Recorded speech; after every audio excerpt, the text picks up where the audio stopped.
Xa o saben, xa o sufriron tamén ou xa o disfrutaron, depende como o miren. Estes son días de moita encarga nas chacinerías.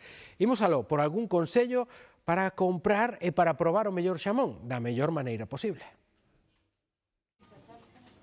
É o produto do porco que máis se vende nestas datas e son as datas en que máis se vende este produto. Se multiplican por 6, casi. O xamón ibérico, sobre todo, é o que máis demandan. O ibérico, o bellota, o jabugo, o 5J. E como se distinguen? A grasa, que é un pouco máis blanca, non é tan transparente, e, sobre todo, a brida, que é o diferencia. Que varía segundo a raza e a crianza do animal. Tamén o prezo. O corte o ibérico de cebo anda sobre os 100 euros o quilo e o pata negra pasará dos 200. Seguinte consello, desconfiar das gangas. O bo hai que pagalo en todos os produtos que sexa. En pescado, carnes, en embutidos e todo. O bo hai que pagalo. As ofertas destes produtos así... Véndese tamén por peza para regalar, pero estes son, sobre todo, días de traballar co coitelo.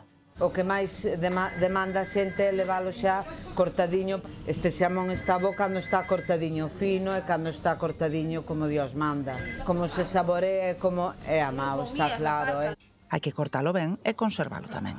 Poñerlle un pouco de film que quede ben pegado, que non queden burbullas de aire entre o film e o xamón, e despois cubrilo cun pano para que non lle dé a luz do sol nin nada. E se o temos envasado ao baleiro, recomendan guardalo nun sitio fresco, pero evitar a neveira e sacalo da bolsa un par de horas antes de consumilo para que chegue no seu punto á mesa.